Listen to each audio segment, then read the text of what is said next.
চেয়েছেন, আপনার প্রাণ খুলে আল্লাহর কাছে দোয়া করেছেন যে আল্লাহ আমাদের সন্তান, আমাদের ছেলে, আমাদের জোশেরপুরের কৃতি সন্তান ফানোয়ার হোসেন সানু এমপি হিসেবে যেতে দাঁড়াইছে, আল্লাহ তুমি তাদেরকে পাস করো। আমি দেখছি অনেক মা, অনেক বাবা, অনেক বৃদ্ধ ভাইয়েরা, অনেক যুবক ভাইয়েরা, বৃদ্ধ বাবারা নফল নামাজ পড়ছে, রোজা করছে সানু ভাইয়ের জন্য। সানু ভাইকে আল্লাহ কিন্তু এমপি হিসেবে পাস করেছে। কেন লেগে? যে আল্লাহ দেখছে যে জোশেরপুরি নাতি কিন্তু তুই এতই অবহেলা করছ, যার ফলে তোর ডাকাইতে আমি সানু রে দিন জোশেরপুরি উন্নয়ন করবো। আপনাদের সন্তান, আমাদের অহংকার, আমাদের গর্ব সানোয়ার হোসেন সানু ভাই যেভাবে আল্লাহর রহমতে শেরপুর সদর আসনটা যেভাবে পরিচালনা করে যাচ্ছে, সকাল 8টায় তিনি নিউ মার্কেট তার অফিসে বসেন, সকাল 8টায়, এবং এটা মিনিমাম বেলা 3টা পর্যন্ত সে তার অফিস করে, আবার বাসায় আসে, গোসল করে 4টে ভাত খায়, আবার সন্ধ্যায় 6টায় যায় আমার অফিসে, আবার রাতে 2টায় শুনছে আবার বাসায় ফিরে। একটা রিক্সাওয়ালা পাইলট সে জাবড়ায় ধরে 50 টাকা হলে তার হাতও ধরাই দেয়। এটা আপনারা হয়তো অনেকে জানছেন। আমি চ্যালেঞ্জ করে বলতে পারি আপনাদের সন্তান আল্লাহর মতে আপনি কিন্তু যদি 25 বছর থেকে আমাদের এই বড় ভাই, আমাদের আপনাদের সন্তান মিনিমাম 35 বছর আল্লাহর মতে এসে থাকবে। আমাদের করণীয় কি? আমাদের করণীয় হচ্ছে এখন তদবিরের জন্য মানুষের কাছে যাইতে হবে না, আপনার ঘরে তদবির আছে। সুতরাং আমার সন্তানকে তৈরি করতে হবে, আমার সন্তানের আমার তৈরি করতে হবে। তৈরি করে হারিয়ে এমপি সামনে দিবে, এই যে আমার ছেলেটা বিয়ে পাস করে আছে, এমপি সাহেবের কি করবা করো। গত পরশু দিন এক লোক গেছে, আমি 9টার দিকে এমপি সাহেবের অফিসে, এক লোক যাই বলতেছে আমার ছেলে তো ওই কুসুমহানি যে কলেজটা হয়েছে জমশেদ আলী মেমোরিয়াল কলেজ, কোনো ফিস দিতে ছেড়ে এসে কয় ফর্ম নিয়ে লিখে দিল ফিস ছেড়ে সব কিছু মকুব করে দেওয়া হোক, শহীদের কথা একটা করে যায় পরীক্ষা দিয়ে বার করবা ছেলে। এদিকে উপকার না? আমাদের সন্তানের সুশিক্ষায় শিক্ষিত করেন। আল্লাহ পাক বলছে পিতা মাতার পায়ের নিচে সন্তানের বেহেশত। এই সন্তান কখন বুঝবো যে আমার বাবা মার পায়ের নিচে আমার বেহেশত? যখন আপনার সন্তানকে মানুষের মতো মানুষের সুশিক্ষায় শিক্ষিত করবে তখন বুঝবো যে আমার বাবা মার পায়ের নিচে আমার বেহেশত। যদি আমার বাবা মা বিন্দু মাত্র কষ্ট পায় তাহলে বেহেশতে আমার নাকি হারাম হয়ে যাবে। কিছুদিন আগে আমাদের এই ওয়ার্ডেরই এক লোক সকালবেলা এসে বলতেছে চেয়ারম্যান সাহেব দরজা খুলে দৌড়াইতেছে, তাকাইতেছে।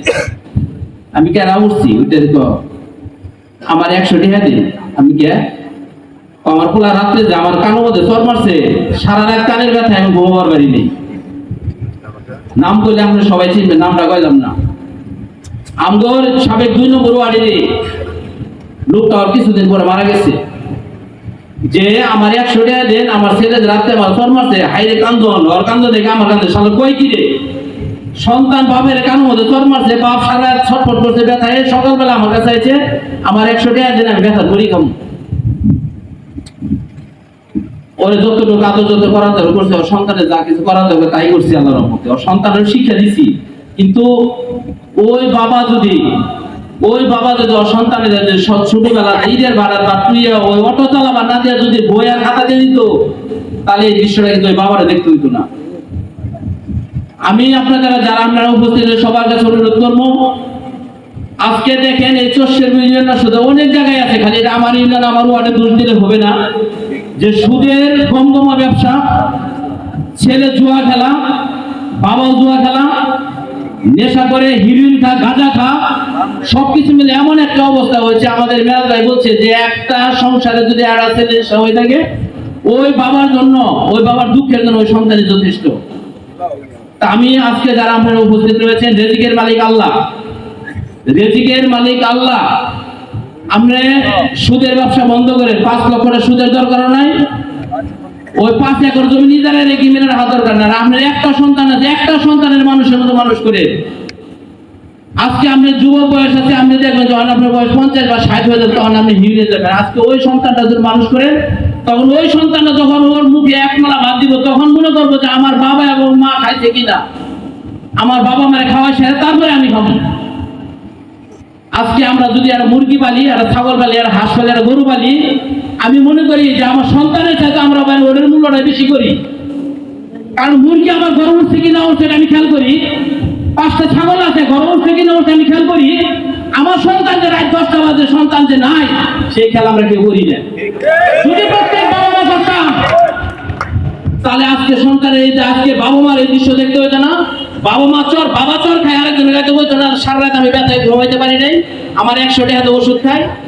আর ওই এমপি সাহেবের বলতে হইতো না আমার ছেলেরা ধরে নিয়ে সুপারিশ করতো আমার ছেলেরা ছাড়াই। যখন একটা মানুষ কোনো একটা বিপদে পড়ে আমাদের কাছে আসে, তখন আমাদের মনে হয় যে না, সব কিছু ফেলাই দেওয়া, ওই বিপদের মধ্যে যা আমার যা হাজির হওয়া উচিত। কিন্তু যখন দেখি যে একটা ছেলে নেশা করা যায় ধরছে, তখন বাবা মার মন তো মানে না, বাবা মার মনটা তো মানে না, হারে পুলিশে ধরে, পুলিশ না আমার সন্তান কতদের মারছে, তখন বাবা মার তো দোষ নাই, বাবা মার দোষ একটাই, সে মানুষ করে নাই। তখন সন্তান মারার খাতিরে, মারার যে কষ্টের তাড়নায় আমাদের কাছে আসে, তখন আমাদের উচিত যাওয়া দরকার। কিন্তু ওইখানে আমরা কিভাবে একজন ওসি বাইরে বলবো ভাই এই লোকটা ছেড়ে দিন, তখন তো আমাদেরও তো শরম করে, ভাই তো নেশা করে আছি, ভাই তো জুয়া খেলতে করে নিয়েছি, আমরা তো মুখ পাই না। তদ্রুপ আপনারা যারা এখন উপস্থিত রয়েছেন, আমি সবাইকে তো আহ্বান করবো, আমার 5 একর জমিনে রাখার দরকার নাই, 5 লক্ষ টাকা সুদের পর রাখার দরকার নাই। একটা সন্তান আছে, একটা ছেলে হোক মেয়ে হোক, 2টা ছেলে হোক মেয়ে হোক, আপনারা স্কুলে পাঠান, মানুষের মতো মানুষ করেন। সন্ধ্যায় আমার সন্তানটা ঘরে ফিরছে কিনা দয়া করে এটা খেয়াল করেন। আমিও দোকানে আড্ডা দিব না, আমার সন্তানটা বলবো আমি একটু বিছুন দিয়ে আমি বাতাস করবো, বিছুন দিয়ে বাতাস বাবা তুই পর, আমি পড়াতে তাই খেয়েছি, আমি অটো চালাই দেখিয়েছে, আমি রিক্সা চালাই দেখিয়েছে। আমার সন্তানের যখন বাতাস করবো, তখন আমার সন্তান অবশ্যই বলবো। দয়া করে সবার কাছে অনুরোধ রইল, ওই যে মেম্বার সাহেব বললো আবার কয়েছে আয়না, কয় 1 দিন না 2 দিন 3 দিন তাগিদ করবো, ওর পরে তাগিদ করবো না। আসলে কেউ কারো এরকম তাগিদ করে না, আমরা তাগিদ আপনারই করতে হবো, আপনার সন্তানের মানুষ আপনারই করতে হবো। আমরা সহযোগিতা করবো, সার্বিক দিক দিয়ে সহযোগিতা করবো। আসেন, কেন হবেন বলেন, আমার সন্তানের আমি ফিস বাজার পরীক্ষা দিতে পারি না, আমি দিব। বই কিনতে পারি না, আমি বই কিনে দিব। ফর্ম ফিল আপ করাবার পারি না, আমি ফর্ম ফিল আপ করাই দিব। কিন্তু অনুরোধ রইল, সন্তানের মানুষ করেন, সন্তান করে দোকান পাটে আড্ডা না দিয়ে সন্তানের পাশে যায় বসেন, যতটুকু পর্ব সন্তানের পাশে যায় বসেন, সন্তানকে মানুষ করেন। একটা সময় দেখবেন যে আপনি সন্তান আপনার কথার বাইরে, যখন আপনি যে বাবা, আপনাকে যে শ্রদ্ধা করতে হবে, সেই শ্রদ্ধা ছাড়াই শিখিয়ে দিব, এবং আপনার সর্বোচ্চ সম্মান আপনারা পাবেন। আমাদের দুলাল ভাই বলেছে আজকে তার বাবার কপালে চুমা খেয়েছে।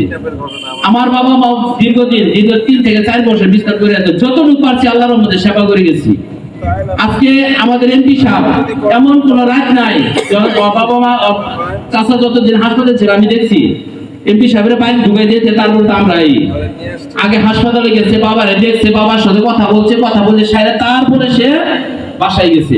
এমপি তো, সে তো একজন এমপি, সে সদর উপজেলা সবচেয়ে প্রধান, যত অফিসারদের সবার উপরে সে। কিন্তু বাবা যে বৃদ্ধ হয়ে গেছে, বাবা যে পায়খানা করছে, দুলাল ভাই পরশুদিন করে বাবা পায়খানা এখানে করছে, পরিষ্কার দিয়ে এলাম। আজকে এই জন্য ওদেরকে এত বড় করছে, আর এত বড় করছে বিদায় এখনো বাবার সেবা যত্ন করে দিতেছে। আমরা একদিন বৃদ্ধ হব, আমাদের সন্তানের কাছে আমরা বলবি, যদি আজকে সন্তানের মানুষ করি, সেই সন্তান আমাদেরকে দেখবে, যদি অমানুষ করি, সে সন্তান আমাদেরকে দেখবে না। সবাইকে আহ্বান রেখে সবাই ভালো থাকবেন। চেয়ারম্যান সাহেব একটা অনুরোধ করবো, যেহেতু গরু চুরি একটা বিষয় আসছে এখানে উঠে, আসলে আমার সময় আমি দেখছি এক চাচারে বলছি, চাচা এত রাতে আমি বই থেকে এলেন। আমি যখন আমার চেয়ারম্যান বয়স যখন আপনার 6 থেকে 7 মাস, তখন বলতেছে বাবা মামি শিখেছিলাম। আমি মামি শিখে যে এত রাতে লোকটা বাসে থাকার কথা না, রাত তাদের প্রায় 11টা। আর মামি শিখে মেলা মেয়ের বাড়িটা যায় নাই, মেয়ের বাড়ি গেছিলাম, মেয়ের বাড়ি গেছিলাম মেলা দিন যায় নাই, গেছিলেন কহ এখান থেকে এখানে এলাম, কারণ কি একদিন